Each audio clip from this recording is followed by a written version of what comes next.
আমার খাজাগান রাজাই হিন্দুস্তান আসলেন।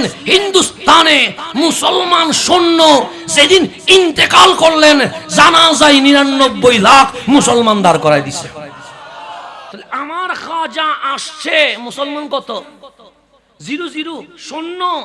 কিন্তু যেদিন জানাজার নামাজে আমার খাজার জানাজা শুরু হয়ে গেছে, সেদিন সৈন্য নাই 99 লক্ষ। সুলতান গৌরী আমার খাজার আগে হিন্দুস্তান দখল করার জন্য বারবার হামলা করেছে। নাম কি বললাম? সুলতান। ইতিহাসের পাতা খুলে দেখবেন, সুলতান গৌরী বারবার ট্রাই করেছে কি দখল করার জন্য হিন্দুস্তান, রাজা পৃথ্বীরাজ থেকে, কিন্তু একবারও পারে নাই। যতবার ঢুকছে সুলতান গৌরীর সৈন্য মাইর খায়া পালাইয়া চলে গেছে। সুলতান গৌরী বলে 2 মাস পর পর মারতে আসি, উল্টা মাইর খায় কি হয়ে যায়, চলে যায়। কিরে অস্ত্র আছে, ট্রেনিং আছে, সব আছে। তা আল্লাহ কোরআনে ওয়াদা করছে, লা তাহিনু ওয়ালা তাহজানু ওয়া আনতুমুল আ'লাউন। হে মুসলমান, টেনশন করিও না, ভয় পাইও না, পেরেশান হইও না। আমি আল্লাহ ওয়াদা করছি, মুসলমান যদি ইসলাম কায়েমের জন্য জিহাদের ময়দানে নেমে যায়, আমি আল্লাহ গ্যারান্টি দিচ্ছি কাফের মুশরিক জিতবে না। ওয়া আনতুমুল আ'লাউন, মুসলমানরাই জিতে যাবে। ঘোষণা কার? আল্লাহ কি মিথ্যা বলতে পারে? আপনি কুলেন না কোরআন। আল্লাহ বলতে লা তাহিনু ওয়ালা তাহজানু, পেরেশান টেনশন হইও না। ওয়া আনতুমুল আ'লাউন, তোমরাই জিতবে। এটা কে বলতেছে? এখন সুলতান গৌরী হামলা করতে করতে 10 বার করছে, একবারও জিতে নাই, 10 বার হারিয়েছে। তা আল্লাহর কোরআন কি মিথ্যা? আল্লাহর কোরআন বলছে মুসলমান নামলে নামার দায়িত্ব মুসলমানের, জিতানোর দায়িত্ব আমি আল্লাহ। এখন সুলতান গৌরী আসছে হিন্দুস্তান কিসের জন্য? ইসলামের জন্য। আল্লাহ বলতেছে তুমি নামো, জিতাবো কে? আমি গায়েব থেকে সাহায্য করব। এখন সুলতান গৌরী জিতে না হারে? হারে। 10 বার হাইরা সুলতান গৌরী মনে মনে ভাবতেছে, পৃথ্বীরাজের শক্তির কাছে আমি তো দাঁড়াইতে পারতেছি না, কি করা যায়? সে এখন আর 2 মাস পরে পরে হামলা করব না, এখন ডাইরেক্ট প্রস্তুতি নিয়ে কি করব, হামলা করব। 20,000 সৈন্য জোগাড় করলেন।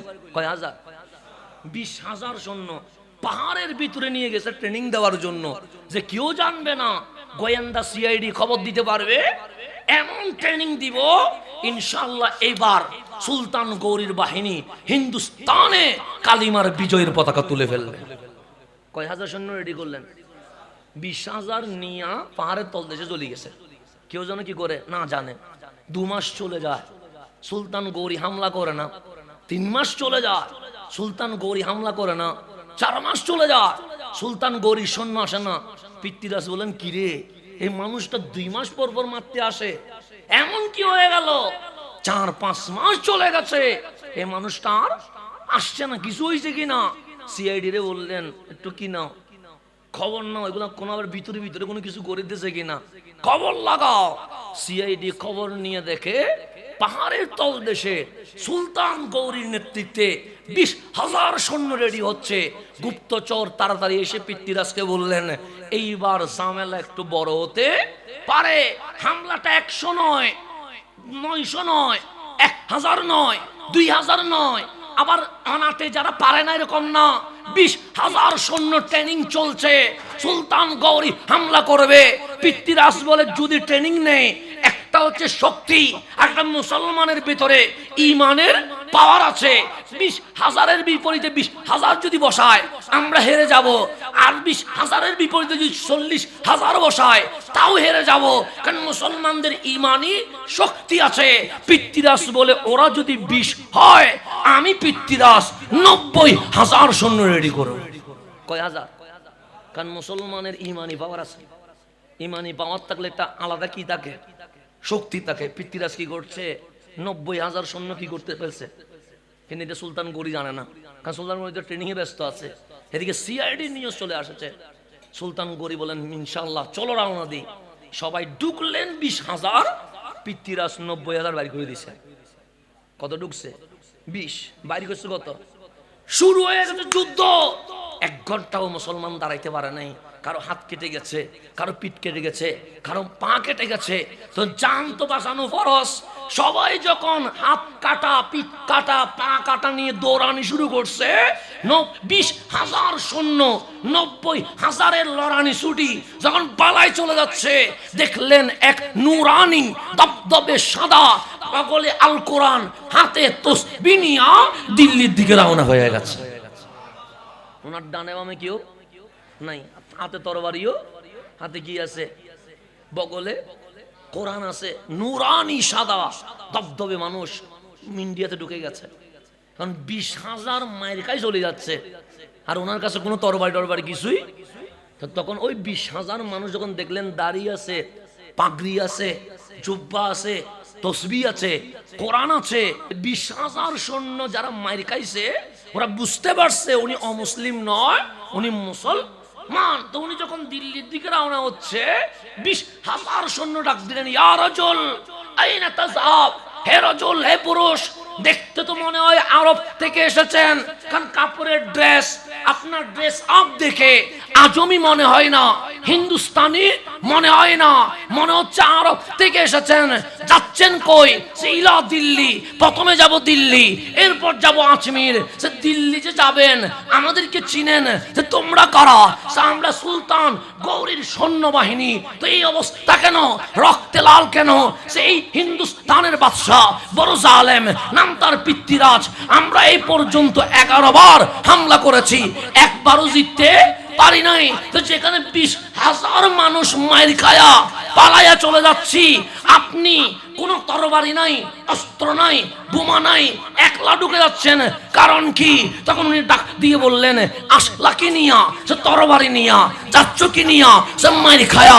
তখন আমার খাজা ডাক দিয়ে বলছেন, তোমরা এসেছো তরবারি নিয়া, তাই রক্ত নিয়ে পালিয়ে যাচ্ছ। আমি তরবারি নিয়ে আসি নাই, আমি মদিনাওয়ালা, কামলিওয়ালা, আমার মুস্তাফার হুকুম নিয়ে তারপর এখানে ঢুকে গেছে। আমার নবী হুকুম করেছে, মঈনুদ্দিন তুমি মদিনায় বসে আছো কেন? তোমার কাজ তো ডিউটি তো মদিনায় নয়, তোমার ডিউটি কোথায়? হিন্দুস্তানের রওজায় বসে থাকিও না, চলে যাও। খাজা বলে তরবারি লাগবে না, যেখানে রওজা থেকে বসে মঈনুদ্দিন হিন্দুস্তানে চলে যাও। সেদিন আমি মঈনুদ্দিন বুঝে গেছি, হিন্দুস্তানের রাজত্ব আমার নবী আমি মঈনুদ্দিনকে দিয়ে দিয়েছে। আসলেন সৈন্য, আসলেন কি? যাওয়ার সময় 99 লাখ মুসলমান কি করে দিয়েছে। এখন বলেন মঈনুদ্দিন চিশতির ভাষা কি হিন্দুস্তানিরা বুঝে? বুঝে না, কারণ উনি আরবি। হিন্দুস্তানিরা কথা বলে হিন্দি ভাষায় বা সংস্কৃত ভাষায়। কেমনে মুসলমান হইলেন? সে জবান দিয়ে মুসলমান হয় না, বুকে নবীর বুক ভরা প্রেম ছিল, ওই নূর মুখে ঝলক মেরেছে এক চেহারা, ওই চেহারা দেখে লাখো হিন্দুস্তানি বিনা বাক্যে কালিমা পড়ে মুসলমান হয়ে গেছে। সেজন্য জবান দিয়ে মানুষ মুসলমান হয় না, বুকের নূর দিয়ে কি হয়? মুসলমান হয়। সেই জন্য আজকে আপনি বলবেন, হুজুর সুন্নিয়তের অবস্থা মনে হয় একটু করুন।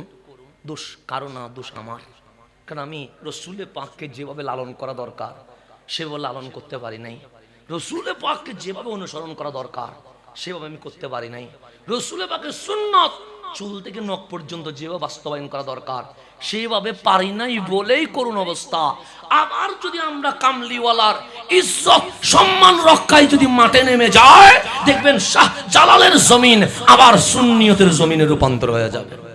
এটা বেশি দিন লাগবে না, আমরা ঠিক হইলে সব কি হয়ে যাবে, ঠিক হয়ে যাবে। আমরা ঠিক না হইলে জীবনে কখনো ঠিক হবে না। আমাদেরকে ঠিক হইতে হবে, আমাকে ঠিক হইতে হবে, আপনাকে ঠিক হইতে হবে। আমার ঘরে পর্দা না থাকলে আপনার মাহফিলে পর্দার মাহফিল করে জীবনে কোনোদিন উপকার হবে? আমি নামাজ না পড়ে আপনারা নামাজের ফজিলত বললে কোনোদিন কোনো কাজে আসবে? আমি রসুলের পাককে যেভাবে তাজিম করা দরকার সেইভাবে না করে আপনার মাহফিল করলে সমাজে কখনো পরিবর্তন আসবে না। আমি যখন জুমার মিম্বরে দাঁড়ায়া কোরআন সুন্নাহর হক কথা বলতে পারছি না, তার মানে এই জাতি কখনো চেঞ্জ হইতে, কারণ আমার নজর চলে গেছে আপনার প্যাকেটের দিকে। কোন দিকে? মানুষের প্যাকেটের দিকে। কারণ আমার এই কথা বললে চাকরি চলে যাবে মনে হয়, এই কথা বললে আমি থাকতে পারবো না মনে হয়, আমার বেতন যদি বন্ধ হয়ে যায়, আমার ঘর চলবে কেমনে? তাহলে আমি খতিব সাহেবের নজর হচ্ছে মানুষের প্যাকেটের দিকে।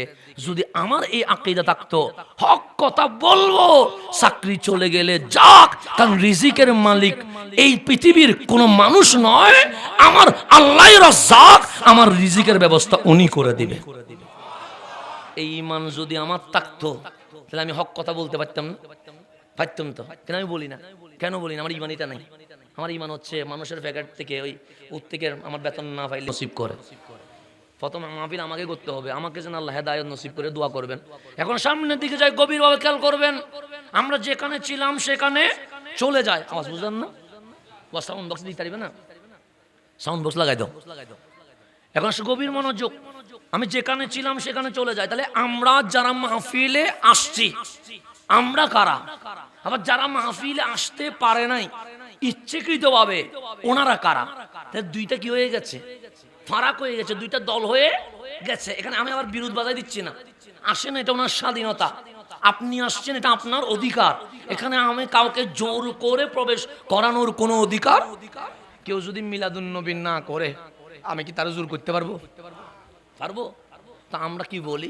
আমরা যারা মিলাদুন নবী করব, স্বাধীন বাংলায় আমার অধিকার আছে, আমি জশ্নে জুলুস করব, আমি মিলাদুন নবী, এটা আমাদের অধিকার আছে না? নাই?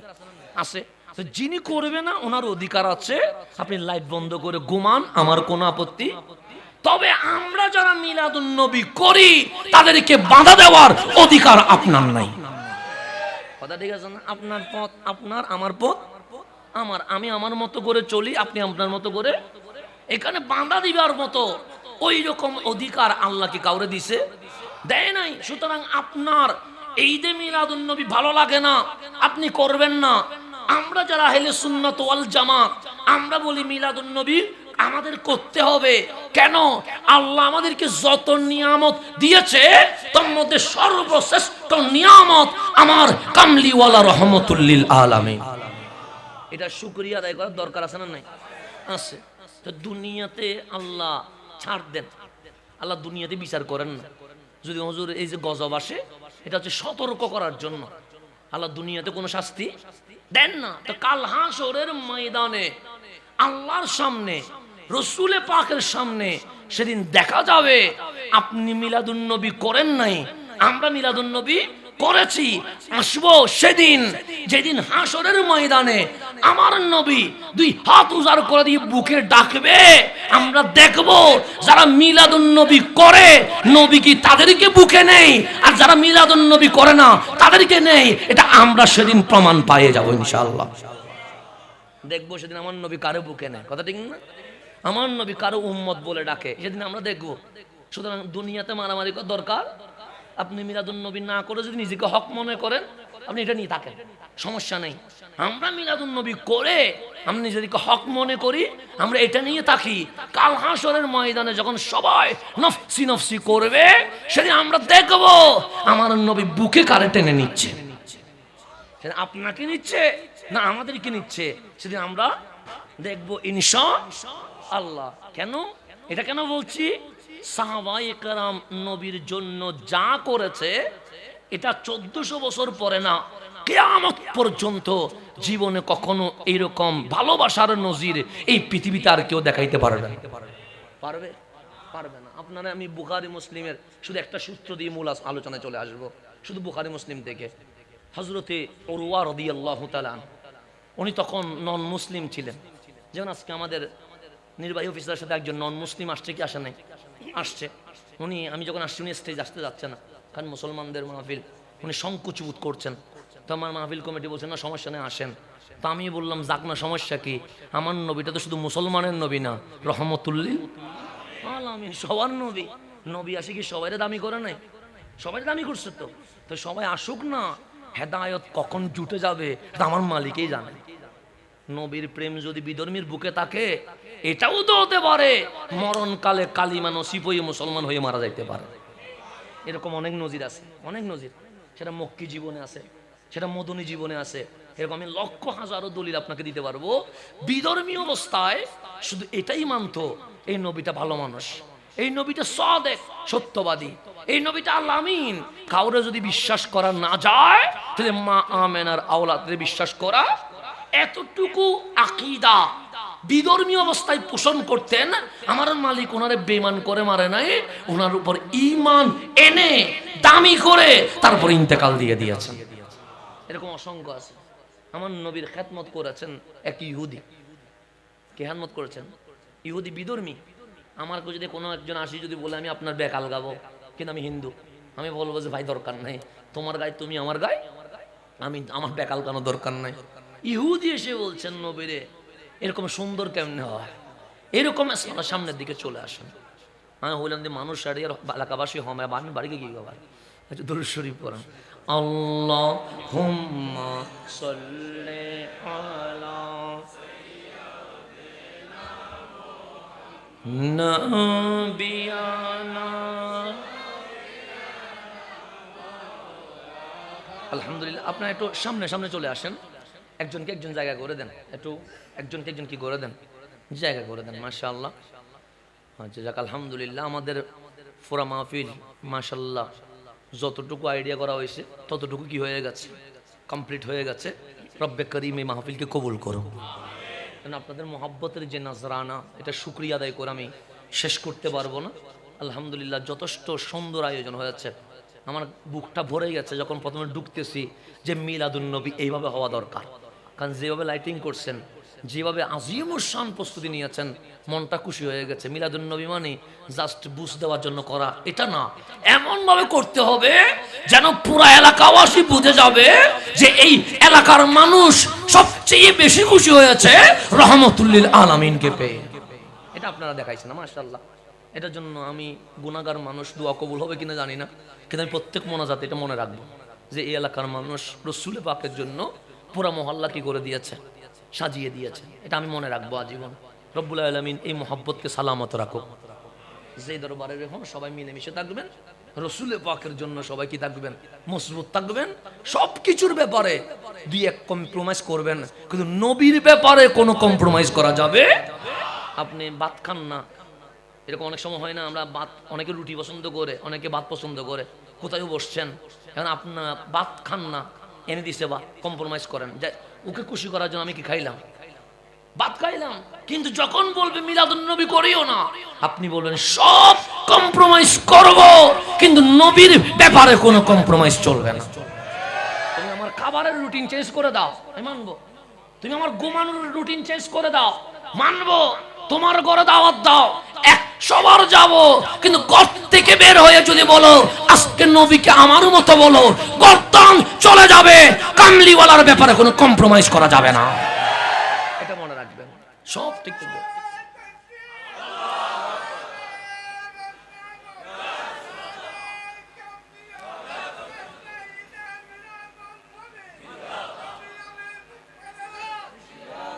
এই ব্যাপারে রসুলের ব্যাপারে কোনো প্রকার প্লাস মাইনাস করার সুযোগ নাই। এটা সাহাবায়ে কেরামের শিক্ষা, এটা আমার আহলে বাইতের শিক্ষা।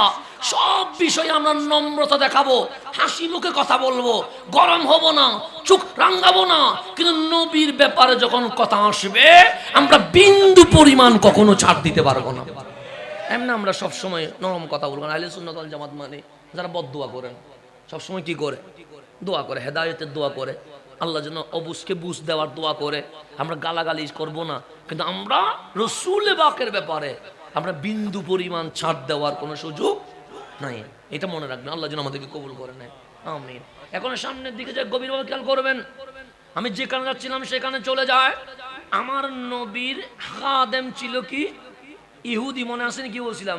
এটা আল বিদায়া ওয়ান নিহায়াতে পাইছি, ইবনে কাসির রাহিমাহুল্লাহ নোট করেছে। আমি মনে করছি শুধু উনি নোট করেছে, উনি আবার পিছনে লিখে দিয়েছে। এটা আমি আল বিদায়া ওয়ান নিহায়াতে প্রথম বর্ণনা করি নাই, এটা মুসনাদে আহমদে আছে, এটা স্বয়ং সাহাবায়ে কেরাম বর্ণনা করেছে। আমি আল বিদায়া ওয়ান নিহায়া থেকে নোট নিয়ে কোথায় পাইছি? মুসনাদে আহমদ। কিন্তু সর্বপ্রথম পাইছি আল বিদায়া ওয়ান নিহায়া, যেটা সবাই মানে, ওরাও মানে, সবাই যেটাকে মানে। তারপরে যে মুসনাদে আহমদ থেকে আমি মিলাই আনিছি। আমার কামলিওয়ালা মদিনায় আসছে, রসুলে পাকের বসা, রসুলে পাকের দাঁড়ানো, রসুলে পাকের হাসি, রসুল পাকের কথা এত সুন্দর লাগতো। আমার নবীজি যখন কথা বলতেন, সাহাবায়ে কেরাম বলতেন সামনের দুই দাঁত মোবারক থেকে নূর বের হওয়া শুরু হয়ে যেত। এখন তো লাইটিং করতে হয় আমাদেরকে দেখার জন্য, লাইট বন্ধ হলে দেখা যায় না। আমার রসুলের দাঁত মোবারক থেকে কি বের হইতেন? তো ইহুদি তরুণ যুবক পাগল হয়ে গেছে কার? রহমতুল্লাহ। এখন আমার নবী যেদিকে সে যায় সেদিকে বন্ধু বান্ধব সব ভুলে গেছে, নবীর পিছনে পিছনে ঘুরে। তা আমার কামলিওয়ালা 3-4 দিন লক্ষ্য করার পর ডাকলেন, ইয়া শাবাব, হে যুবক তাও এদিকে এসো। যুবক দূরাইয়া নবীর কাছে আসছে, কি দেখো? তখন ডাক দিয়ে বললেন, নবী গো, আনা মিনাল ইয়াহুদ, আমি মুসলমান না, আমি ইহুদি। মা বাবার একমাত্র সন্তান, সোনার চামচে বড় হইছি। আমার বন্ধুগুলো অনেক উপরের লেভেলের, হাই কোয়ালিটির, কিন্তু যেদিন আপনি রাবে ঢুকলেন, সেদিন যখন আপনার চেহারার হাসি দেখে এত দেওয়ানা হয়ে গেছি, ঘর বাড়ি বন্ধু বান্ধব ছেড়ে দিয়ে আপনি নবী যেদিকে, আমিও সেই দিকে হাঁটা শুরু করে দিয়েছি। বলেন, আনা উহিব্বুকা ইয়া রাসূলুল্লাহ। আমরা মেসেঞ্জারে কতজনরে বলি আমি তোমারে ভালোবাসি, আর ইহুদি আমার নবীরে বলতেছে আমি আপনারে ভালোবাসি। আমার রসুল বললেন, ওয়ামা আরসালনাকা ইল্লা রাহমাতাল লিল। ইহুদি বলে কি তোমারে মাইনাস করে দিতে পারবো? পারবো না তো, আমি রহমতুল লিল। যাও, আমি নবী তোমারে ভালোবাসি। এখন দুই পক্ষে ভালোবাসা হয়েছে নি? হয়েছে। ভালোবাসা হওয়ার পর সে দাঁড়ায় আছে।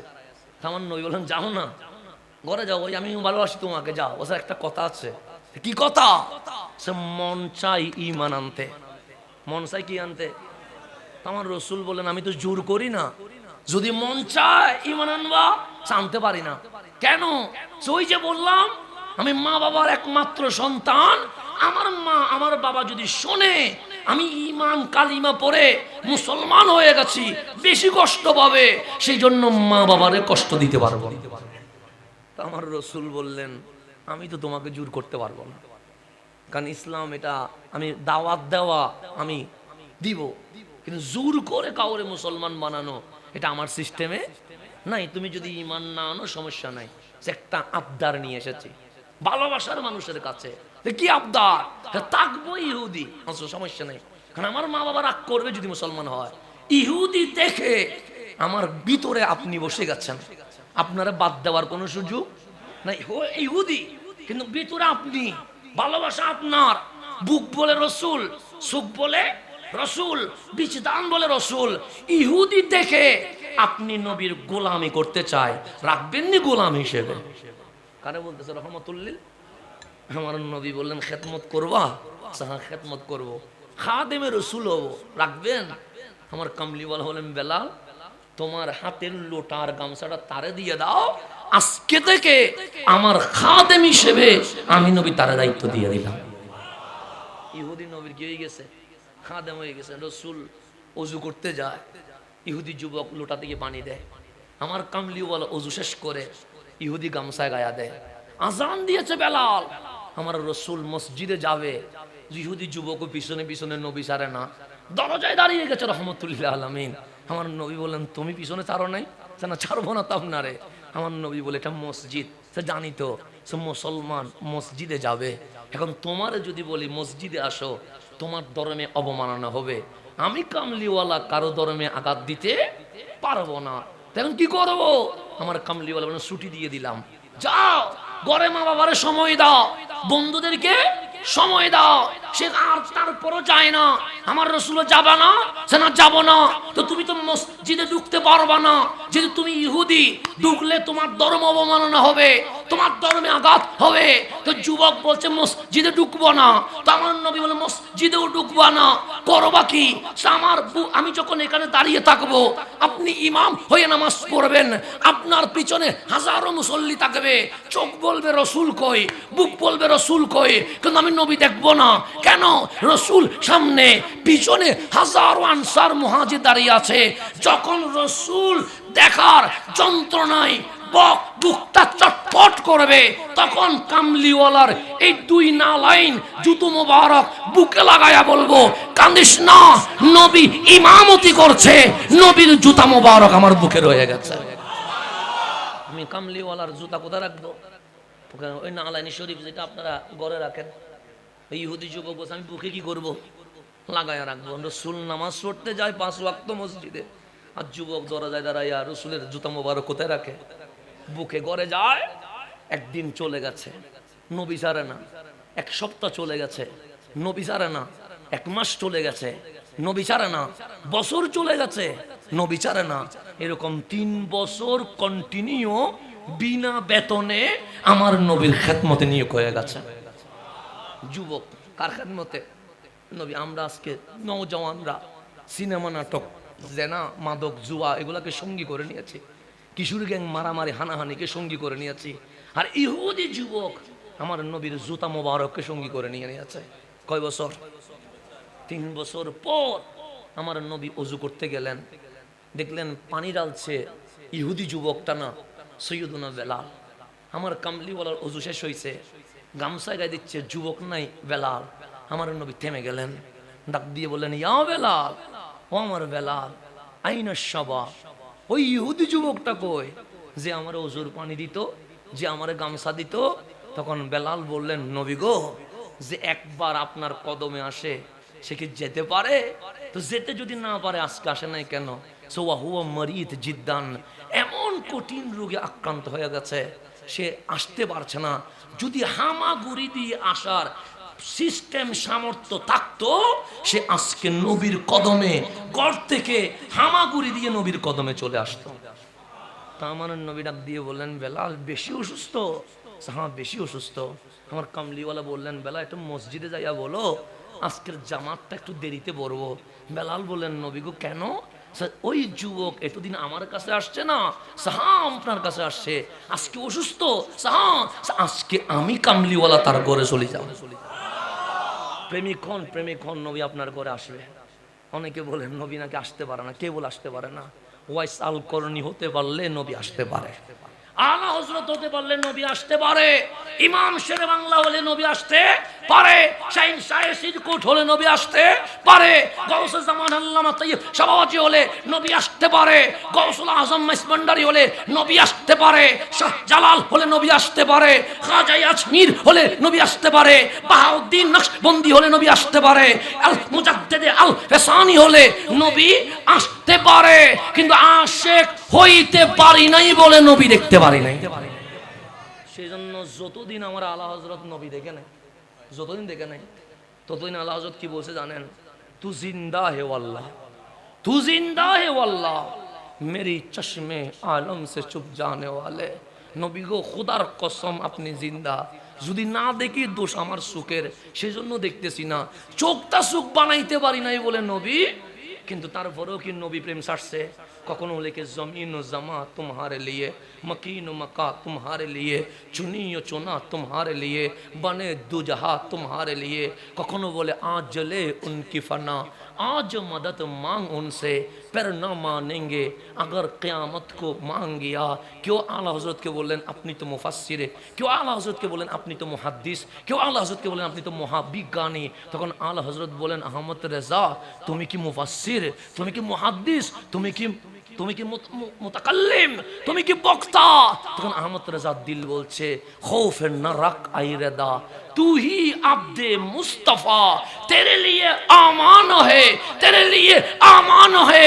अहमद रेजा নিজেকে আর মুফাসসির মুহাদ্দিস বলি না, নিজের পরিচয় হচ্ছে আহমদ রেজা কামলিওয়ালা নবীর গোলাম হয়ে গেছে।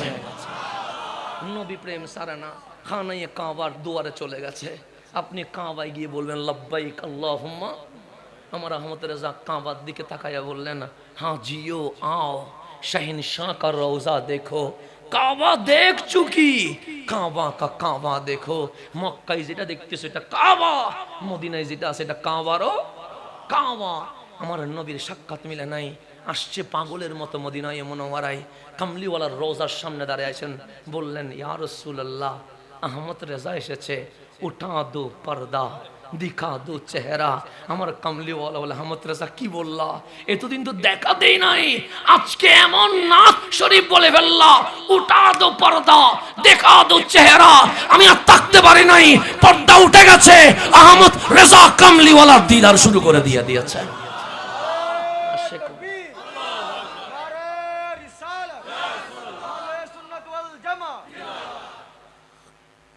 আশিক হন, কে বলে নবী দেখে না? নবী দেখে না, দেখি না দুষ্ট আমার, কে বলেন নবী দেখে না? শরফুদ্দিন বসুরি আসকান্দরি আলেকজান্দ্রিয়া ওনার মাজার, অসুস্থ হয়ে গেছে, প্যারালাইস, হাঁটতে চলতে পারে না। মিশরের বিখ্যাত সব ডাক্তার চিকিৎসা শেষে বলেছে মরণ পর্যন্ত এইভাবেই থাকতে হবে। তখন কি আর হুইল চেয়ার আছে নাকি? হুইল চেয়ার তো নাই, থেরাপির কোনো ব্যবস্থা নাই। শরফুদ্দিন বসুরির চোখ দিয়ে পানি বের হয়ে গেছে, মালিক আমাকে যে প্যারালাইস দিলা, পরিবার তো আমার বোঝা মনে করবে, আমি ওয়াশরুমে যাব কেমনে, আমি বাজার সাজার করবো কেমনে, মানুষ যদি বসে যায় ঘরে বোঝা হয়ে যায়, বাড়ি হয়ে যায়। শরফুদ্দিন বসুরি বলেন আমি জীবনে কখনো বোঝা হয়ে থাকবো এটা মানতে পারি নাই, মালিক আমার প্যারালাইস দিয়ে দিলা। মিশরের ডাক্তার সবাই কি করে দিয়েছে, জবাব দিয়েছে আমি কখনো ভালো হব না। রাত গভীর হয়ে গেছে, এশারের নামাজ পড়ে ফেলেছে। শরফুদ্দিন বসুরির অন্তর বলছে, শরফুদ্দিন মিশরের সব ডাক্তারে দেখাইলা, ডাক্তারেরও ডাক্তার রহমতুল্লিল আলামিন রে কি দেখাইছো? তখন শরফুদ্দিনের বুক বলে উঠছে, আমারে কে নিয়ে যাবে মদিনায়? আমি তো মিশরে, হুইল চেয়ার নেই যে আমাকে ঠেলে ঠেলে নিয়ে যাবে, বিমানের ব্যবস্থা নাই যে আমাকে বিমানে নিয়ে যাবে, কেউ কি মিশর থেকে কোলে করে মদিনায় নিয়ে যাবে? নিতে পারে না। তখন শরফুদ্দিন বসুরির অন্তর বলে উঠছে, যাইতে না পারলে কি হবে, ডাক দিয়ে দেখো না, কামলিওয়ালা তোমার কাছে আসতেও তো পারে। এশকারে কয়, এশকারে কয়। শরফুদ্দিন বসুরির মন বলে উঠলো, যাইতে পারবো না মদিনায়, কিন্তু কামলিওয়ালা তো উম্মতরে ভালোবাসে, আরে ডাক দিয়ে দেখো না, যদি ডাকার মতো ডাকতে জানো কামলিওয়ালা আসতে পারে। সেই জন্য আমার তরুণ তারুণ্যের শক্তি জেন জি যখন আজ সিনেমায় চলে যাচ্ছে, নাটকে চলে যাচ্ছে, জেনাই চলে যাচ্ছে, মাদকে চলে যাচ্ছে, নেতার পিছনে চলে গিয়ে নিজের জীবন যৌবন শেষ করে দিচ্ছে, আল্লাহ বলে যাদের পিছনে ঘুরিস তারা কখনো তোর বিপদে পাশে দাঁড়াবে না। দাঁড়াবে? আপনি হিসাব করে দেখেন, দাঁড়াবে? আপনি কোন নেতার পিছনে ঢুকেছেন, আমি যে কোনো নেতা, কাউকে আঘাত করব না, কারণ আমরা আহলে সুন্নাত ওয়াল জামাত, আমাদের দল আসল বিষয় না, আমাদের আসল বিষয় হচ্ছে আহলে সুন্নাত ওয়াল জামাত। আপনি কি দল করেন এটা আপনার বিষয়, আপনি আওয়ামী লীগ করেন সমস্যা নেই আমার, বিএনপি করেন আমার কোনো সমস্যা নেই, জাতীয় পার্টি করেন আমার কোনো সমস্যা নেই। আমি শুধু একটা দাবি আপনার কাছে রাখি, রাজনৈতিক দল যেটাই হোক, যদি সুন্নিয়তকে ভালোবেসে থাকেন তাহলে আপনি আপনার রাজনৈতিক দলের উপরে কামলিওয়ালার মোহাব্বতকে এক নম্বরে রাখেন। বাস, আমাদের সাথে আর কোনো ঝামেলা নাই। বাস, আমরা কেন রাজনীতি করতে আসিনি, আপনার যেটা ইচ্ছে সেটা করেন, কিন্তু আমার এক নম্বরে নবীরে রাখেন। যদি আপনারা এক নম্বরে নবীকে রাখেন তাহলে দেখবেন ইসলামিক ফাউন্ডেশন হবে নবী প্রেমিকদের ফাউন্ডেশন। বাইতুল মুকাররমে ফিতনা হবে না, নারায়ে রিসালাতের স্লোগান উঠে যাবে। আপনার নবীকে কয় নম্বরে রাখেন? প্রথম নম্বর রাখেন, এরপর 2 নম্বর আরগুলো রাখেন, সমস্যা নেই। আপনি 2 নম্বরে আর সব কিছু রাখেন, কিন্তু 1 নম্বরে রাখবেন রহমতুল্লিল। এই দাবিটা তো আমরা করতে পারি, কথা ঠিক না? যে দলে করুন তো এই দাবিটা আমরা করতে পারি, তো আপনার চাচা হিসেবে করতে পারি, ভাই হিসেবে করতে পারি, ছেলে হিসেবে করতে পারি, যে কোনো এই দাবিটা আমাদের, শুধু আর কোনো দাবি নাই, আপনি যে দলে করেন আমাদের কোনো আপত্তি নাই, কিন্তু 1 নম্বরে থাকবে রহমতুল্লিল। সেজন্য আমরা কারো প্রতি হিংসা করা দূরের কথা, আমাদের ভিতরে কারো প্রতি বিন্দু মাত্র কোনো কি নাই, বিদ্বেষ নাই, আমরা সবার বিপদে দোয়া করি। কিন্তু এখন আপনি গভীরভাবে খেয়াল করবেন, নেতা যখন থাকে তখন আপনি নেতার পিছনে পিছনে ঘুরেন, কথা ঠিক না? বিপদে পড়লে নেতা দেখবেন বাহিরে চলে যাবে বা অন্য কোথাও চলে যাবে, কিন্তু আপনাকে আমাকে জেলে পুষতে হয়, হয় কি হয় না? হয়। আপনি যাদের পিছনে নায়ক নায়িকার পিছনে ঘুরেন, নায়ক নায়িকাকে আপনারা চিনে? আমাদের বাংলাদেশে কেউ আর্জেন্টিনার ভক্ত, কেউ ব্রাজিলের ভক্ত, ওদের খেলোয়াড় যেরকম চুল কাটে, আমাদের বাংলাদেশে তারা সেরকম চুল কাটে। আপনি নেইমার অথবা মেসি যারাই ভালোবাসেন জিজ্ঞেস করে দেখেন, আপনারে চিনা তো দূরের কথা, আপনার বাংলাদেশকেও চিনে না, কথা ঠিক না? যাদের পিছনে ঘুরলাম সে তো আমার চিনা দূরের কথা, আমার দেশ চিনে না। আপনি যে নায়কের পিছনে ঘুরছেন সে কখনো জিম নিয়ে ব্যস্ত, সে কখনো সিনেমার ডায়লগ নিয়ে ব্যস্ত, সে কখনো সিনেমার প্রচার নিয়ে ব্যস্ত, কিন্তু আপনাকে নিয়ে ভাববার কোনো সময় আছে নাই। আল্লাহ বলে কত জনের পিছনে ঘুরছস, কেউ তোরে মনে রাখে নাই। ওয়ালামু আন্না ফিকুম রাসূলুল্লাহ, ডানে বামে আর ঘুরিস না, ভালো করে জেনে রাখ। ওয়ালামু, শুনে রাখ, ওয়ালামু, বুঝে নে ভালো করে, আন্না ফিকুম রাসূলুল্লাহ, আমি আল্লাহ তোদের মাঝে কামলিওয়ালা রসুলকে দিয়ে দিয়েছি, যিনি নিজেকে নিয়ে ভাবে না, শুধু উম্মতকে নিয়ে ভাবতে থাকে। নবীর চেয়ে আপনার কেউ আছে? পাবেন বুঝি? সেজন্য আমরা নবীর কথা বলি, নাহলে দরকার কি ছিল? আমরা সেজন্য নবীর কথা বলি। আমার নবীর চেয়ে আপনার কেউ নাই। আপনি দুনিয়ার হায়াত আজকে না হয় কালকে চলে যাবে, আমার মরণ যেভাবে লেখা আছে সেইভাবে আমার মরতে হবে। সুতরাং দুনিয়ায় আজকে না বললেও 5 দিন পরে তো মরবো, 5 দিন পরে না মরলেও 5 বছর পর তো মরবো। কিন্তু আমার অন্ধকার কবরে আমার কোন আপন মানুষ যাবে? যাবে বলেন? আমাকে যারা ভালোবাসে তারাও যাবে না, আমাকে যারা ঘৃণা করে তারাও যাবে না, আমাকে যারা গালি দেয় তারাও যাবে না, আমাকে যারা বুকে নেয় তারাও যাবে না। যেখানে নিজের মা যেতে রাজি হবে না, যেখানে নিজের বাবা যেতে রাজি হবে না, সেখানে কি বন্ধু যেতে রাজি হবে? তো যে কবরে কেউ যাবে না, আমার হুজুর আমার আগে বলেছিলেন, ইমাম বুখারী শরীফে রওয়ায়াত করতেছেন, আপনি কবরে যেতে দেরি ফাইয়ুকাইদানিহি, 2 জন ফেরেশতা এসে আপনাকে বসাবে। আপনি মনে করলেন কবর দিছি এমন ভাবে নড়ার কোনো সুযোগ নাই। আল্লাহ বলেন না, কবর উপরে 3.5 হাত মনে হবে, ভিতরে 3.5 হাত থাকবে না। 2 জন যখন দাঁড় আপনাকে বসাবে তখন আপনি দেখতে পারবেন যেই অন্ধকার কবরে কেউ আসে নাই, সেই অন্ধকার কবরে হাবিবুল্লাহ চলে এসেছে। মা কুনতা তাকুলু ফি হাক্কি হাযার রাজুল লি মুহাম্মদ। যেমন আমার হুজুর সভাপতি মহোদয় হুজুর আমার পাশে আছে, এটার নাম হচ্ছে হাজা। হাজা মানে কাছে। আমার মুরব্বী, আমার বাবা দূরে, উনি হচ্ছে জালিকা। যদি নবী মদিনায় থাকতেন, আপনার কবর যদি রওজানে হইতো, তাহলে জিজ্ঞেস করতো মা কুনতা তাকুল ফি হাক্কি জালিকার রাজুল। ওই যে মদিনায় ছোট করে দেখা যাচ্ছে একজন, ওই মহান জাত, ওনার সম্পর্কে কি বলেছিল? জালিকা হইলে দূরে, আর কবরে হইলে হাজা। মুনকার নকির বলবে যে কবরে কেউ আসে নাই, সেই কবরে কামলিওয়ালা চলে এসেছে। ওনার নাম মুহাম্মদ। ওনার নাম কি? এটা বলে দিচ্ছে সাল্লাল্লাহু। মুনকার নকির বলতেছে ওনার নাম কি? মুহাম্মদ সাল্লাল্লাহু। আপনি নবীজির দিকে তাকাবেন, আমার কামলিওয়ালা আপনার কাঁধে হাত দিয়ে বলবে টেনশন করিস না, তুই যে অন্ধকারে ঘুমাইতে ভয় পাস এটা আমি নবী জানি তো। তুই যে একলা থাকলে ডরাস এটা আমি নবী জানি তো। সবাই তোকে রেখে দিয়ে চলে গেছে। তো অন্ধকার কবরে মুনকার নকির লাঠি নিয়ে আসবে, দেখতে আসওয়াদান বড় ভয়ঙ্কর। তুই কাঁপবি, আমার উম্মত ভয় পাবে। আর আমি নবী মদিনায় আরাম করব, উম্মত সইতে পারি নাই, সেই জন্য মদিনা থেকে তোর কবরে চলে আসছে। টেনশন করিস না, তোর উত্তর শেষ না হওয়া পর্যন্ত আমি নবী তোর সাথে আছি। ওই নবীর চেয়ে আপন আর কেউ আছে? আপনি নবী বাদ দিয়ে কেন অমুক তমুকের পিছনে ঘুরতেছেন? নবী বাদ দিয়ে কেন অমুকের সাথে মিলে বলতেছেন নবী আলিফ বাসিনা না? কেন অমুকের সাথে বলতেছেন নবী মরি ফসি গেছে? অমুক তো আপনার আমার কবরে আসবে না। আমার কবরে যিনি আসবে উনি তো সৈয়দুল আম্বিয়া রাহমাতুল লিল আলামিন। তো নবীর পক্ষে থাকবেন না ব্যক্তির পক্ষে থাকবেন? নবীর পক্ষে। নবীর পক্ষে যে আসেন এটা কাজে প্রমাণ করতে হবে না? এই কাজে প্রমাণ করা, এটার নাম জশ্নে জুলুসে ঈদে মিলাদুন নবী সাল্লাল্লাহু। তা আল্লাহ বলছে ওয়ালামু আন্না ফীকুম রাসূলুল্লাহ, তোমাদের মাঝে আছে রহমাতুল লিল। সবাই সবাইকে ছেড়ে দিতে পারে, কিন্তু আমার কামলিওয়ালা জীবনে কখনো উম্মত ছাড়তে, সেজন্য কবরে যাওয়ার সময় সবাই আমারে ছাড়ে দিছে। আমার বউ বলছে আল্লাহ মেনে নিয়েছে, তুমি নিয়ে গেছো। আমার সন্তানও বলছে মাওলা ধৈর্য ধারণ করেছি। আমার বাবা মাও বলেছে মালিকের সম্পদ মালিক। সেই জন্য তো মরণের পর মানুষ কি বলে? ইন্না লিল্লাহি ওয়া ইন্না ইলাইহি। এখন আমি মরণের আগে কেউ বলেছে এটা আমার ছেলে, কেউ বলেছে আমার ভাই, কেউ বলেছে আমার বাবা, কেউ বলেছে আমার স্বামী, সবাই বলছে আমার আমার আমার। মরতে দেরি কেউ আর স্বামী আমার বলে না, ভাই আমার বলে না, চাচা আমার বলে না, বন্ধু আমার বলে না, সে ইন্না লিল্লাহ। কে বলে আমার? এটা তো আল্লাহরই ছিল, আল্লাহর দিকে চলে গেছে। এখন আর আমার বলে না কেউ। এখন কার বানাই দিছে? আল্লাহর বানাই দিছে। তো যাবেন কার কাছে? আল্লাহর কাছে। ওই আল্লাহর কাছে যিনি নিয়ে যাবে, ওই দরজার নাম রহমাতুল লিল আলামিন।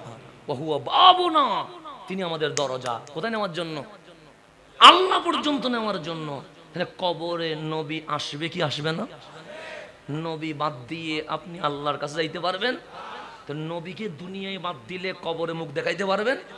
সেই জন্য বলছি কে মুখ দেখাইতে পারে সেটা আমরা সেদিন দেখবো ইনশাআল্লাহ। দুনিয়াতে আমরা কিছু বলবো না, দুনিয়াতে অসুবিধা, আপনারটা আপনি করেন, আমারটা আমি করতেছি, কাল হাসরে দেখবো আমার নবী কারে বুকে দেখেন, এদিকে আয়, বুকে লাগা, তোরা আমি হাউজে কাউসার পান করায়া, মিজানে উদ্ধার করায়া, ফুল সিরাত পার করায়া জান্নাত পর্যন্ত নিয়ে যাব। এটা আমার নবী রহমতুল্লিল। তা আমার নবী আসতে পারে কি পারে না? তা শরফুদ্দিন বুসুরির মন বলতেছে আমি যেতে পারবো না, কিসের কারণে? প্যারালাইজডের কারণে। কিন্তু আমার নবী তো উম্মত নিয়ে ভাবে। তা আমি শরফুদ্দিন যে কষ্টে আছি এটা আমার নবী জানে কি জানে না? জানে। উনি কলম নিয়ে বসে গেছে, এশারের পরে লিখতেছেন মাওলায়া।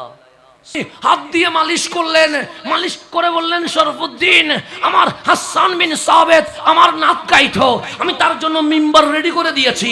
আমার কাব বিন জুহাইর আমার নাক গাইতো, তাকে আমি হাদিয়া দিয়েছি। তুমি মাওলায়া সাল্লি ওয়া সাল্লিম লিখে আমার তো রাজি করে ফেলেছো। কি দেব তোমায়? নবীর গায়ে একটা চাদর ছিল, ওই চাদর আমার কামলিওয়ালা নিয়া শরফুদ্দিন বুসুরির গায়ে দিয়ে দিয়েছে। চাঁদরকে আরবিতে বলে বুরদা। কি বলে? বুরদা। চাঁদর কি করে দিয়েছেন? গলায় দিয়ে দিয়েছেন। আমার কামলিওয়ালা বিদায় নিয়ে চলে গেছেন। শরফুদ্দিন বুসুরি বলে আমার গুম কি হয়ে গেছে, ভেঙে গেছে। যে হাত পায়ের অবশ ছিল সেটা কি হয়েছে, নড়াচড়া শুরু করেছেন। আমি বসা থেকে কি হয়ে গেছি, দাঁড়িয়ে গেছে। দাঁড়িয়ে যখন গেছি কি আমি দাঁড়াতে পারি, দেখলাম হ্যাঁ একটু হাঁটতে পারি কিনা দেখি না। রুমের মধ্যে যখন হাঁটতে শুরু করলাম, হাত গেছে বুকে, বুকে হাত দিয়ে দেখি ওই স্বপ্নে যে চাদর দিল বাস্তবে আমার গায়ে সেই চাদর রয়ে গেছে। তখন উনি বলে কসিদার নাম হবে কসিদায়ে বুরদা। কসিদায়ে বুরদা, চাঁদর কবিতা নাম হচ্ছে চাঁদর কবিতা। কেন? সে এই কবিতা আমি মিশরে লেখার কারণে মদিনাওয়ালা নবী আমার ঘরে এসে আমাকে চাঁদর দিয়ে দিয়েছে। তো নবী আসতে পারে কি পারে না? শরফুদ্দিন বুসুরির ঘরে যদি আসতে পারে, আমার আলা হযরতের ঘরে যদি আসতে পারে, শেখ সাদির ঘরে যদি আসতে পারে, আপনি যদি ওয়াইস আল করনির মতো আশে কইতে পারেন, আপনার ঘরে আসবে না? আসবে। সেই জন্য আলা হযরতের ওই নাটটা বেশি বলবেন, তু জিন্দা হে আল্লাহ, তু জিন্দা হে আল্লাহ মেরি চশমে আলম সে। যতদিন নবী দেখবেন না ততদিন ঘুমানোর সময় ওই সবজে গম্ভীরের দিকে তাকায়া ইশারাতান বলবেন তু জিন্দা হে আল্লাহ, তু জিন্দা হে আল্লাহ মেরি চশমে আলম সে চুপ জানে ওয়ালে। যখন ভালোবাসা বেড়ে যাবে তখন বলবেন উঠা দু পর্দা দিখা দু চেহারা। আমি আপনাকে গ্যারান্টি দিলাম আপনিও কামলিওয়ালা রসুলকে দেখে যাবেন। আপনি কন্টিনিউ করেন না, কন্টিনিউ করেন, দেখবেন রসুল। কে বলে রসুল দেখে না? রসুল দেখবেন। সেজন্য যারা দেখে যায় তারা কখনো রসুলকে মরা বলতে পারে না। আর যাদের সুখ মরে গেছে, রসুল দেখার সামর্থ্য নাই, তারা বলে রসুল মরে গেছে। দোষ রসুল না, দোষ তার সুখ মরে গেছে, সেজন্য রসুল দেখে না। আল্লাহ যেন আমাদেরকে বুঝার তৌফিক নসিব করে। তো আমার কামলিওয়ালা বললেন বেলাল নামাজের টাইমটা একটু কি করে দাও, পিছনে দাও। পিছনে কেন? সেই এতদিন ইহুদি যুবক আমার কাছে আসছে, সে যখন কঠিন অসুস্থ হয়ে গেছে আমি নবী নিজে তার করে চলে যাব। এটার নাম রহমতুল্লিল। সাহাবায়ে কেরামকে এসে বেলাল বললেন নামাজ একটু 15 মিনিট পরে হবে। কয় মিনিট পরে? তখন সাহাবায়ে কেরাম বললেন কেন? রসুল ইহুদি যুবক আশেকের ঘরে যাচ্ছে। তো সাহাবী বললেন আমরা বসে থাকি কি করব? আমরাও যাব। নবীজির সামনে, সাহাবায়ে কেরাম পিছনে। যেতে যেতে ওই ইহুদি যুবকের ঘরে চলে আসছে। আমার নবীর সামনে দরজায় টাক টাক করলেন, দরজা খুলে দিলেন। ইহুদি যুবকের বাবা দেখলেন রহমতুল্লিল আলামিন, ডাক দিলেন ইয়া রাসূলুল্লাহ আপনার দেওয়ানাটা এখানে বিছানায় লড়তেও পারে না, সরতেও পারে না। আমার নবীজি ঘরে ঢুকে সামনের রুমে দেখলেন যুবক বিছানায় কি হয়ে আছে, শুয়ে আছে, দুই চোখ দিয়ে পানি বের হচ্ছে। কেন? আজকে নবীরে অজুর পানি দিতে পারি নাই, আজকে গামছা মোবারক দিতে পারি নাই, আজকে আমার নবীর জুতা মোবারক বুকে নিতে পারি নাই। ওই প্রেমে চোখের পানি ছেড়ে দিয়েছে। আমার নবীজির একটা নিয়ম ছিল, অসুস্থ রোগীর কাছে গেলে সর্বপ্রথম নুরানি হাত মোবারক কপালের উপর রেখে কিছুক্ষণ বসতেন। এটা আমার নবীর সুন্নত ছিল। সেজন্য আপনারাও রুগী দেখতে গেলে সর্বপ্রথম কপালে কি রাখবেন? হাত রেখে তার মাথার পাশে বসবেন, কিছুক্ষণ বসবেন। এটা আমার কামলিওয়ালার সুন্নত। কিন্তু আমার নবী ওই ইহুদি যুবকের গায়ে হাত দিয়ে বসবে, কিন্তু বসে নাই, হাত নিয়ে ফেলেছে। সাহাবায়ে কেরাম অবাক হয়ে গেছে, কি আমার নবীজি রুগী দেখলে তো কপালে হাত দিয়ে কিছুক্ষণ থাকে, কিন্তু আজকে হাত দেওয়া মাত্র নিয়ে ফেলেছে। কেন? সাহাবায়ে কেরাম বলছে, মা বালুকা ইয়া রাসূলুল্লাহ, কি হয়েছে আপনার, হাত দিলেন আর নিয়ে ফেললেন কেন? আমার নবীজি বললেন, আমি যা দেখি সাহাবী তোমরা তা দেখো না। ইয়া রাসূলুল্লাহ কি দেখতেছেন? আমি দেখতেছি তার গায়ে মালাকুল মউত আজরাইল চলে এসেছে, আর কিছুক্ষণ পর সে দুনিয়ার সফর শেষ করে ফেলবে। আমার কামলিওয়ালা তার সামনে দাঁড়ালেন, ডাক দিয়ে বললেন, যুবক, কতবার আমার কাছে এসেছো, কতবার তোমার ঘরে ফেরত এসেছো, জীবনে কখনো বলি নাই কালিমা পড়ে মুসলমান হয়ে যাও, কিন্তু এখন তুমি বিদায় নিয়ে যাবে, তোমার সাকারাত শুরু হয়ে গেছে, তোমার আমলনামা চোখের সামনে খুলে গেছে, আজরাইল অলরেডি তার কার্যক্রম কি করেছে, শুরু করেছে। এখন আমার আপনার তওবার দরজা কি আছে, খোলা আছে, কিন্তু যদি আমার সাকারাত শুরু হয় আর তওবার দরজা কি খোলা আছে, তওবার দরজা কি হয়ে যাবে। সেজন্য মানুষের মরণকালে জবান কি হয়ে যায়, বন্ধ হয়ে যায়, জবান বন্ধ হয়ে যায়, যাতে করে সে তওবা করতে না পারে। জবান থেকে একটা আওয়াজ বের হয়, গুরগুর আওয়াজ বের হয়, কিন্তু মুখ দিয়ে কথা বলতে পারে না। সেই জন্য আল্লাহ কত রহমান জানেন, যখন ফেরাউনকে চিবাইয়া চিবাইয়া মারতেছে, কোথায়, নীল নদ আরব ভূমধ্য সাগরের মাঝখানে, যখন কি মারতেছে, সুবাইয়া সুবাইয়া মারতেছে, তখন মালাকুল মউত বলেছে, আমি একটা ডিউটি পালন করি, শুধু জান কবজ করি। কি করি? আমি তাপ্পর দেই না, লাথি মারি না, আমার ডিউটি হচ্ছে জান কি করা, কবজ করা। কিন্তু ফেরাউনের জান যখন কবজ করছিলাম, আমি দুইটা কাজ করেছি। আমার রাসূল বলেন, আজরাইল কি কি করেছো? এক, হাত দিয়ে জান কবজ করতেছিলাম, আর একটা পা দিয়ে ওই ফুট নিয়া তার মুখের উপর দিয়া লাথি মেরে মেরে তার মুখে ফুট দিচ্ছিলাম। আমার কামলিওয়ালা বললেন, কেন ফুট দিচ্ছিলা, মাটি কেন মুখে দিচ্ছিলা? আমার তখন ভয় হচ্ছিল, ফেরাউন যদি ইয়া রহমান বলে ডাক দেয়, আমার মাওলা হয়তো মাফ করে দিতে পারে। দেখেন আজরাইলের বিশ্বাস, দেখেন ফেরাউন এটা কি ভালো মানুষ না খারাপ মানুষ? এর চেয়ে খারাপ মানুষ দুনিয়ার হইতে পারে? দুনিয়ার জন্য ইতিহাস হচ্ছে ফেরাউন। সেজন্য আমি যদি জুলুম করি, মানুষ বলে তুই ফেরাউন, এরকম বলে কি বলে না? তাহলে খারাপ মানি ফেরাউন, খারাপ মানে তার জান যখন কবজ করতেছে, আজরাইল হাত দিয়ে জান কবজ করতেছে, আর পা দিয়ে পুকুরের কি আছে, পুকুরের মাটিটা ওনারা কি চিরেঙ্গি কি হন দেয়, কান্দা মাটি এনে এবার কি মইনে মাটি হয়েছে না, ফুট ফুট, হ্যাঁ হাঁই চিরেঙ্গিয়া বানায় কেন, 12 মানুষ নিও, হ্যাঁ ফুট হয় দেয়, হ্যাঁ এই ফুট লইয়া রে, কি লইয়া রে, ফুট, হ্যাঁ বদিন হন হারণে কি যাবে কিনে মিস্তে কর দেয়, বলি না যাই, মার বাসা কখনো বলা যায় না, কথা ঠিক নো। তাহলে মাঝে মাঝে আনাতে চিরেঙ্গি মাবিল গন্ধ হার আসে, এখন সামনের দিকে যা। তো উনি বলতেছে, আমি কাঁদা মাটি নিয়ে মুখে রেখে কি করতেছি, পা দিয়ে লাথি মারতেছি, যেন মুখটা কি হয়ে যায়, জ্যাম হয়ে যায়, বন্ধ হয়ে যায়, আওয়াজ যেন করতে না পারে। কেন? আমার ভয় হচ্ছিল, ওই মরণকালে যদি ফেরাউন আমার মালিকরে ইয়া রহমান বলে ডাক দে, মালিকের রহমানিয়তের সমুদ্রে যদি ঢেউ মারে, হয়তোবা আল্লাহ বলবে, ফেরাউন তোরে মাফ করে দিয়েছি। তো ফেরাউনের জন্য, ফেরাউনকে যদি, ফেরাউনের ব্যাপারে যদি আজরাইল এই বিশ্বাস রাখে, আপনি আমি কি ফেরাউন নাকি? তাহলে আমার মালিক কি আমাদেরকে মাফ করবে না? অবশ্যই করবে, অবশ্যই করবে ইনশাআল্লাহ। আমরা তো হাবিবুল্লাহর উম্মত, আমাদেরকে মাফ করবে না তো করবে কাকে? আমার রহমান কার মাফ করবে? কথা ঠিক না? আমাদের বিশ্বাস এটা আছে না নাই? আছে। আমার আল্লাহ আমাদেরকে কি করে দিবেন, মাফ করে। আমরা ভুল করছি, আমরা তো যোগ্য না, আমরা অযোগ্য মানুষ, নাদান মানুষ, নালায়েক মানুষ, কিন্তু আমার মালিক তো রহমান, আমার মালিক তো রহিম। হাবিবের নাম দিয়েছে রহমাতুল্লিল।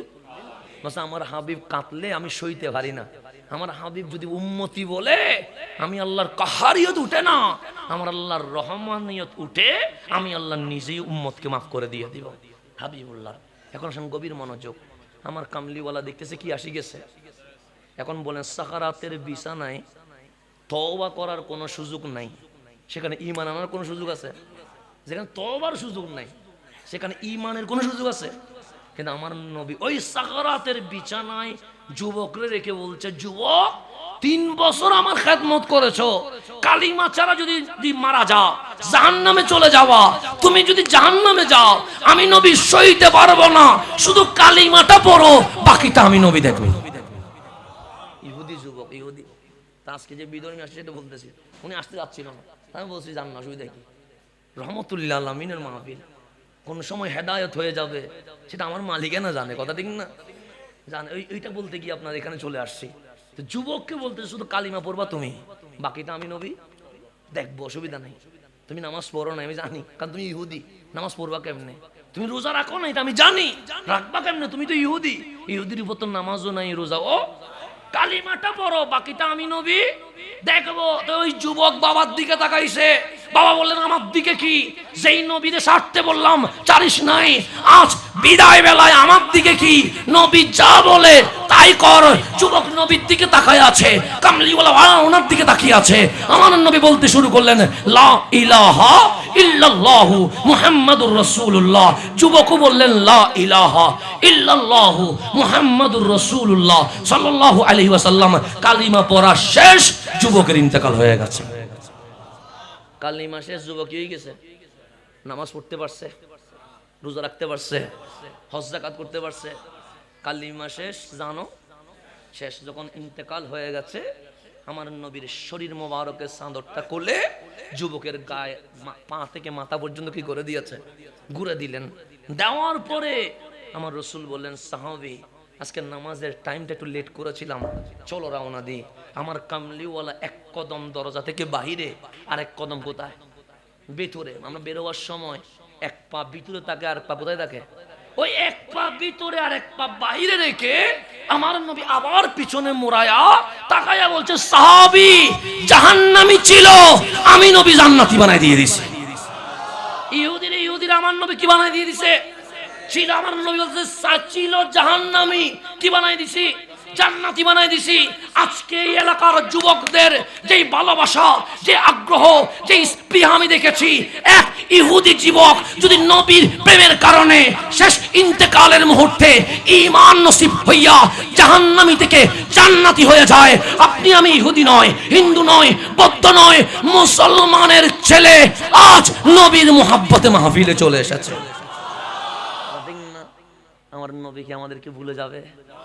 আমার কামলিওয়ালা বলবে ইহুদির ঈমান আনায়া মুসলমান বানাইয়া জান্নাতি বানাই দিছি, তোরে জারি কেমনে যাও? আয়, তুই আমার জন্য মিলাদুন নবী করছস, কত ফতোয়া দিছে তোরে, কখনো বেদাতি, কখনো মুশরিক, কখনো ভণ্ড, কোন ফতোয়া তুই এদিকে ওদিক তাকাস নাই, কারো কথা শুনিস নাই, আমি নবীর মিলাদ ছাড়িস নাই। আমি ইহুদিরে মুসলমান বানাই যদি জান্নাতে নিতে পারে, তুই তো মুসলমান থেকে নবীর প্রেমে ফানা হয়ে গেছিস, তোরে বাদ দিয়া আমি নবী জান্নাতে যাব না। ওই নবীর দরকার আছে না? নেই? আচ্ছা, ওই নবী লাগবে কি লাগবে না? লাগবে। সময় খুব দ্রুত আঙ্গিকে চলে যাচ্ছে, যেহেতু রবিউল আউয়াল মাস, বাকি কাজটা আমি হুজুরের উপর ওয়াকফ করে দিয়ে চলে যেতে হবে, কারণ রবিউল নূরের মাসের চাপ একটু বেশি হয়ে যায়। তা ইয়ান তো সবসময় রোজনী আর বাপে নিজের বাড়ির মতো করে এটাই ইউজ হয়। ওই ইয়ত নাকি আর বাবা 14 তারিখ, হ্যাঁ, আমি 10 তারিখ গাইলাম, আর বাপ 14 তারিখ গাই, বাপুদের একটা জ্ঞানা শুরু হয়ে গিয়ে। আচ্ছা, যাকো সুবিধা নেই, সমস্যা তো বাবু আইয়ের ফুতো আইয়ের জামিলেন না, বাবু আইয়ের ফুতো আইয়ের। যাক আলহামদুলিল্লাহ, দোয়া করিবেন আল্লাহ যেন আর বাবর হায়াত বরকত নসিব। মা হারাই ফেলছি, মা চলে গেছে, 8 বছর ক্যান্সার ছিল, আমার মাকে বিদায় দিতে হয়েছে। ক্যান্সারে আক্রান্ত ছিলেন 8 বছর। কয় বছর? আল্লাহর কাছে খুঁজছিলাম, মালিক ক্যান্সার যেহেতু দিয়েছ, কিছুদিন মা ডাকার কি দিও, সুযোগ দিও, যেহেতু আজহার থেকে মাত্র আসছি, মার কোনো সেবা করতে পারি না। আলিম শেষ করে আজহারে চলে গেছি, 5 বছর কোথায় মিশরে আর আসি নাই, কারণ আসলে আব্বা যাইতে দিবে না, কারণ ঘরে 2টা ছেলে। আব্বা বলে যে তোর আজহার যখন দরকার কেন পড়াইম তোরে, তাই আব্বাও যাইতে দিবে না, মাও যাইতে দিবে না, কারণ বোনের বিয়ে হয়ে গেছে। আমার বোন জালালউদ্দিন আল আজহার অ্যাডভোকেট মুসলিউদ্দিন বখতিয়ার ভাইয়ের সাথে বিয়ে, তো বোনও চলে গেছে, এখন আমিও চলে গেছি, ঘরে থাকবে কে? তো সেজন্য একেবারে চলে গেছি। আমি বলছি আসবো 5 বছর পরে। আসি, দেখলাম আমার মা ক্যান্সার আক্রান্ত হয়ে গেছে। তা আল্লাহর দরবারে দোয়া করছিলাম, মালিক আমি তো মার কোনো খেদমত করতে পারি নাই, আমার বাপেরও কোনো খেদমত করতে পারি নাই, তখন মারে ক্যান্সার দিয়ে দিছ, তো এরকম খেদমত না করে আমার মাহরুম করে আমার মারা যদি নিয়ে যাও, আমি তোমার সামনে মুখ দেখাবো কেমনে? কিছুদিন হইলে হায়াত দাও, যেন আমি মারে কি করতে পারি, সেবা করতে পারি। তো আল্লাহ ক্যান্সার দেওয়ার পরে 8 বছর রাখছে। কয় বছর? 8 বছর। এরপর আমার মা নিজে দোয়া করেছিল, মালিক 8 বছর হয়েছে ক্যান্সার নিয়ে, আমার ছেলেদের কষ্ট হয়ে যাচ্ছে, আমার নিয়ে যাও গা। আমার মা দোয়া করে ফেলছিল, তো আল্লাহ কি করে গেছে, নিয়ে গেছে। এখন বাপটা আছে, তা আমার বাপকেও আমরা তেমন বেশি পাই নাই। আমরা দেখেছি আমার জামিয়াতে 40 বছর গোলামি করেছে। কয় বছর? আমার আব্বা বিয়ের দিনও জামিয়া থেকে ছুটি নেয় নাই, বিয়ের দিনও ছুটি নেয় না। মানুষ বিয়ের দিন কি ছুটি নেয় না এরকম কোনো নজির আছে? উনি বিয়ের দিন ক্লাস করাইছে, আমার ওয়াফাদারি করেছে। এখন আমার হুজুর কিবলাই আলম ওই ওয়াফাদারির সার্টিফিকেট আমার বাবাকে দিয়ে দিয়েছেন জীবিত অবস্থায়। তো 40 বছর গোলামি করেছেন। আমরা গোলামের ছেলে, আমাদের কোনো আইডেন্টিটি নেই, বাস গোলামের ছেলে, আমরা গোলাম না। আমাদের কোনো যোগ্যতা আছে না, আমাদের কোয়ালিটি আছে, বাস আমরা একটা পরিচয় দিই, আমি গোলামের ছেলে, গোলাম। 40 বছর গোলামি করেছে। তারপর পীরে বাংলা হুজুর থেকে ছুটি নিয়েছে যে সব আলেমরা চলে যাচ্ছে, কিতাব কি করতে পারে নাই, লিখে যাইতে পারে নাই। তা আমি যেহেতু তর্জমানে প্রশ্ন উত্তর দিয়েছিলাম, আমার বিশাল একটা প্রশ্ন উত্তরের ভান্ডার রয়ে গেছে। বর্তমানে ইউটিউবে, গুগলের মধ্যে বিভিন্ন বাতেলরা বিভিন্ন রকম প্রশ্নের উত্তর দিয়ে মানুষকে বিভ্রান্ত করতেছে, কথা ঠিক না? তা আমার আব্বা বললেন, আমি তো ভিডিও টিডিওগুলো বুঝি না, একটা প্রশ্নের উত্তর নিয়ে কি লিখবো, কিতাব লিখবো, আমাকে সময় দিবেন। আমার পীরে বাঙ্গাল সময় দিচ্ছেন আমার আব্বাকে। এখন 1700 পৃষ্ঠা হয়েছে কিতাবটা, প্রশ্ন উত্তর পড়বো। তো দোয়া করবেন আল্লাহ যেন এটা শেষ করার তৌফিক নসিব করে। কারণ এরকম প্রশ্নের উত্তর একটা এভিডেন্স রাখার দরকার আছে না? নাই আছে, মানে প্রায় 1700 পৃষ্ঠা হয়ে গেছে। উনি সারাদিন পড়ালেখা করে। আমরা এখনো যখন আমার বাবাকে দেখি রাত 3টায় পড়ে, তখন আমার নিজের উপর আফসোস হয়, এই বয়সে যিনি 60-এর ঊর্ধ্বে বয়স চলে গেছে, উনি যদি রাত 3টায় পড়ে, আমি কি করছি? উনি রাত 3টায় বসে বসে লেখে। তো দোয়া করবেন, মা তো চলে গেছে, আল্লাহ যেন বাপকে কিছুদিন হায়াত দিয়ে আমরা যারা সন্তান আছি আমাদেরকে যেন খেদমত করার তৌফিক নসিব করে। কারণ আমরা আসলে বাবাকে দেখি নাই তেমন একটা। এই যে আমরা সকাল হওয়ার আগে, ঘুম থেকে ওঠার আগে আমার আব্বা চলে যাইতেন ক্লাসে। এই যে রাত 3টায় আসতেন, তখন আমরা কিছু থাকতাম, ঘুমে থাকতাম, সেজন্য আর দেখা হয় না। এখন অবসর নিছে, দেখার একটু সুযোগের সময় ছিল। এখন দেখি আমাদের চেয়ে কোটি গুণ আরো কি হয়ে গেছে, ব্যস্ত হয়ে গেছে। এখন আমাদেরও মাহফিল পড়ে গেছে, খেদমত করার কোনো সুযোগ আছে? কারণ বাপটাই তো ডাকতে পারতেছি, অন্তত ভুল হইলে আমাদেরকে শাসন তো করতে পারতেছে, কথা ঠিক না? শাসন বড় নিয়ামত। মা বাবার শাসনকে কখনো বাঁকাসুকে দেখার কোনো সুযোগ। আমার মা যদি আমার শাসন না করতেন, আমার বাবা যদি আমাকে শাসন না করতেন, আমি মঞ্চে নয় হয়তোবা আমাকে চুর ডাকাতের কোনো মামলায় জেলখানায় থাকতে হইতো।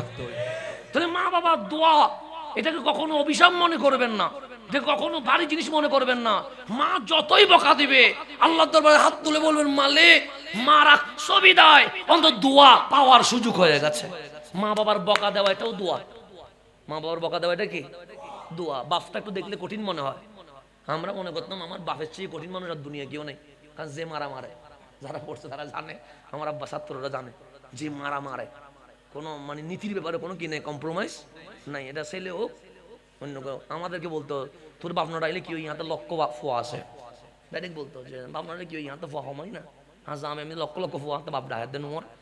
কম্প্রোমাইজ আমরা মনে করতাম বেশি শক্ত, কিন্তু আমরা নিজে দেখেছি আমাদেরকে মারার উপরে উনি দরজা বন্ধ করে নিজে কান্না করে। এটার নাম বাপ। বাপ উপরে দেখলে কি মনে হয়? শক্ত মনে হয়, ভেতরে গিয়ে দেখবেন শক্ত না, বাবার চেয়ে নরম আর কাউরে খুঁজি পাবেন না।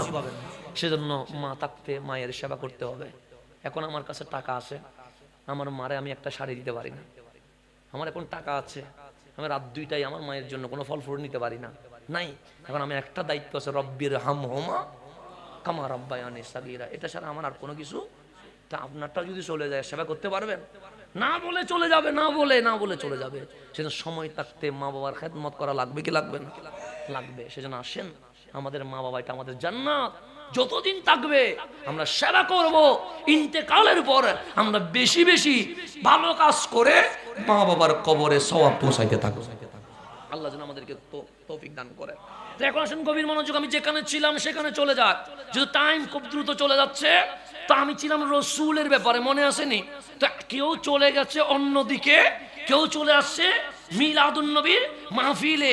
তো আমার আল্লাহকে জিজ্ঞেস করেন, মালিক আপনি যদি চাইতেন পুরা বিশ্বকুল মিলাদুন নবীর মাহফিলে চলে আসতো, আসতো না? কেউ কি বিরোধিতা করতো? নিশ্চয়ই হেদায়েতের মালিককে। আল্লাহ চাইলে তো হেদায়েত পাবো, আল্লাহ না চাইলে কি হেদায়েত পাবেন? হাজার জোর করলে পাবেন না? নূহ আলাইহিস ইসলামের সন্তান কেনান, উনি কি হেদায়েত পাইছে? আল্লাহ বলছেন, নূহ আপনি বলে দেন ও আপনার সন্তান না, বলে দেন। কেন? তাকে আমি হেদায়েতের জ্ঞান থেকে কি করে দিয়েছি? কর্তন করে দিয়েছি। নূহ আলাইহিস ইসলাম বলেছেন, মাওলা ও আমার সন্তান নয়, আমিও কেটে দিয়েছি। কারণ হেদায়েতের মালিককে আল্লাহ। সেজন্য কখনো ভালো মানুষের ঘরে খারাপ হইতে পারে, আবার খারাপ মানুষের ঘরে আল্লাহর ওলির জন্ম হইতে পারে। কথা ঠিক না? সেজন্য অনেকে দেখবেন পরে মাথাটা দিতেন না কিয়া তারা বংশমিদে আলেম নেই, তো শুধু আলেমের ফুয়া আলেমও বললাম তখন হতা নাই, এলে মনে হতা আছে না বোধ হারাম মাই শুধু ফুয়াও আলেম হইতারেন না পারে পারে তখন এটা বলবেন না যে আমার ঘরে আলেম নাই সেজন্য আমার ছেলেকে আমি কোথায় দিব না, মাদ্রাসায় দিব না। না, এটা না। আপনার এখানে মাদ্রাসা আছে না? নাই, আছে। এটাই মাদ্রাসা, মাদ্রাসা মাঠে বসে আছে, মাদ্রাসা মাঠে বসে আছি। এটা কখনো বলবেন না যে আমার ঘরে আলেম নাই সেজন্য আমার বংশে আলেম নাই সেজন্য আলেম হবে না। এটাও তো হতে পারে হাসান আল বসরির মতো এক যুগ শ্রেষ্ঠ আল্লাহর ওলিতেও পরিণত হইতে পারে।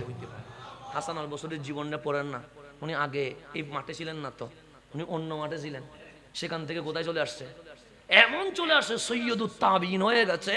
শুধু তাই নয়, মাওলা আলীর যোগ্য এক প্রতিনিধিতে রূপান্তর হয়ে গেছে। সেজন্য আমি যদি হাদিস বর্ণনা করি হুজুর বলবেন সনদ কি, কারণ আমি বিশ্বাসযোগ্য নয়, এটা সত্য কথা। আমি যদি এখন বলি ক্বালা রাসূলুল্লাহ সাল্লাল্লাহু আলাইহি ওয়াসাল্লাম, রাসূল বলেছে, তখন হুজুর বলে কোন কিতাবে আছে, সনদ কি? কিন্তু হাসান আল বসরি উনি সাহাবী নয়, উনি বলতেন তাবী, কিন্তু উনি বলতেন ক্বালা রাসূলুল্লাহ। ডাইরেক্ট নবীর নাম, কার নাম? মাঝখানে রাবীর নাম। কোন কেউ জিজ্ঞেস করতো না হাসান আল বসরি এই হাদিস কোন সাহাবী বর্ণনা করেছে, জিজ্ঞেস করতেন না। কেন? হাসান আল বসরি এত বিশ্বস্ত ছিলেন, উনি ক্বালা রাসূলুল্লাহ বললে সেই জামানায় সবাই বলতেন হাসান আল বসরি যেহেতু বলেছে এটাই হাদিস, কোনো সন্দেহ নেই। ওই পর্যায়ে চলে গেছে। হ্যাঁ, দুধ পান করেছিলেন হাসান আল বসরি। সেজন্য হাসান আল বসরি যত হাদিস আছে বেশিরভাগ দেখবেন ক্বালা রাসূলুল্লাহ, সাহাবীর নাম মাঝখানে নেই। কেন নাই? উনি বিশ্বাসটা অর্জন করেছে, কেউ তো ওনাকে বিন্দু পরিমাণ অবিশ্বাস করতে পারে না। ওই পর্যায়ে চলে সৈয়দুত তাবিঈন, সৈয়দুল আউলিয়ার পর্যায়ে চলে গেছে। রব্বে করিম ওনার ফয়েজ যেন আমাদের জীবনে ধন্য করেন। তো আমি যেখানে ছিলাম সেখানে চলে যাই, তারা দুই ভাগ হয়ে গেছে। তো এখন আল্লাহরে জিজ্ঞেস করেন মালিক, ওরা কেন সিনেমা, নাটক, জেনা, বেবিচার, জুয়া, মারামারিতে, আর আমরা কেন তোমার হাবিবুল্লাহর কদমের মাহফিলে এসে গেছি? তো আল্লাহ বলে ওয়া মিনান নাসি মাইয়াত্তাখিযু মিন দুনিল্লাহি আনদাদাই ইউহিব্বুনাহুম কাহুব্বিল্লাহ। তুমি দেখবা বান্দাটা আমার, আমি আল্লাহ তারা বানাইছি, তারা আমি আল্লাহ অক্সিজেন দিচ্ছি, আল্লাহ নিঃশ্বাস দিচ্ছি, আমি আল্লাহ রিজিক দিচ্ছি, কিন্তু মিন দুনিল্লাহ সে আল্লাহরে বাদ দিয়া এমন কারো প্রেমে পড়ে গেছে, আল্লাহকে যেভাবে ভালোবাসা দরকার সেইভাবে আল্লাহরে ভালো না বেসে সে অন্যরে ভালোবাসা শুরু করে দিয়েছে। এটা ঘোষণা কার? আল্লাহ। অমিনান নাস, তুমি দেখবে মানুষদের মধ্যে কিছু মানুষ মাইয়াত্তাখিযু মিন দুনিল্লাহ, আল্লাহরে বাদ দিয়ে অন্য কাউরে কি করে ফেলছে, গ্রহণ করছে। কি রকম গ্রহণ করছে? ইউহিব্বুনাহুম কাহুব্বিল্লাহ, আল্লাহরে যেভাবে ভালোবাসা দরকার সেভাবে কি করতেছে, ভালোবাসতেছে। যেমন যে সিনেমায় গেছে সে নিশ্চয়ই শয়তানকে বেশি ভালোবাসে। কার মতো করে? আল্লাহরে যে ভালোবাসা দরকার, আল্লাহরে না বাসি কারে বাসে?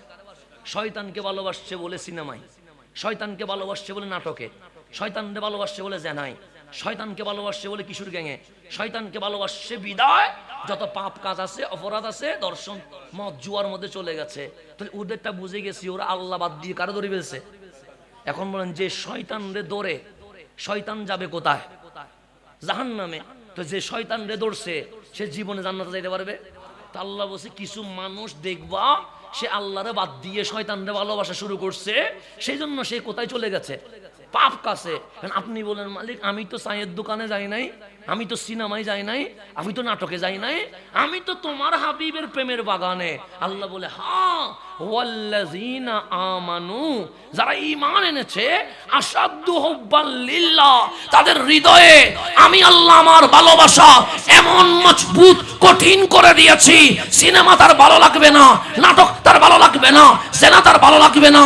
যেখানে আমি আল্লাহর জিকির হবে, যেখানে হাবিবুল্লাহর প্রেমের বাগান সাজাবে, সে পাগলের মতো সেখানে ছুটে চলে যাবে। এটা কবুল করছে কে? আল্লাহ। ওয়াল্লাযীনা আমানু আশাদ্দু হুব্বান লিল্লাহ, আল্লাহ বলে যারা ঈমান আনছে তাদের কলবে আমি আল্লাহর প্রেম আসাদ এমন কঠিন হয়ে গেছে। সিনেমার ওই জাকজমকপূর্ণ পরিবেশ, তাকে আকৃষ্ট করতে পারে না, নাটকের সুন্দর সিন তাকে নিয়ে যেতে পারে না, ফেসবুকের অশ্লীল ভিডিও তাকে আকর্ষিত করতে পারে না, বন্ধুদের সেই মাদকের আড্ডা তাকে বসাইতে পারে না। কেন?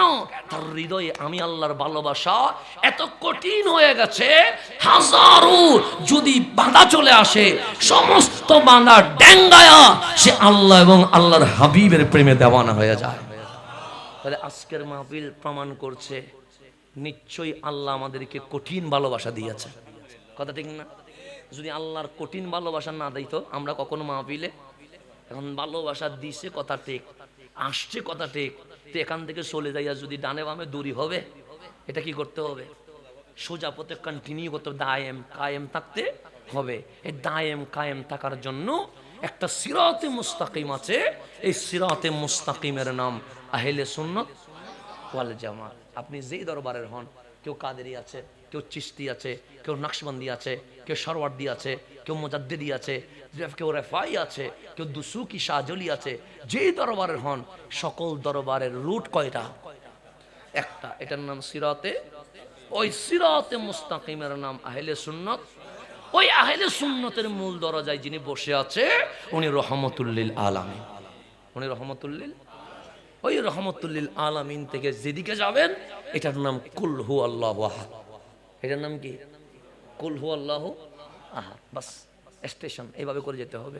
আল্লাহ যেন সেই স্টেশনে আমাদেরকে সঠিকভাবে যাওয়ার তৌফিক নসিব করে, আমিন। আমি বাস এখন আমার তাকরীর এখানে বিদায় নিতে হবে, কারণ আমার বিদায় নেওয়ার কথা ছিল 10:30টায়, এরপরও কিছু বোনাস দিয়ে গেলাম আর কি।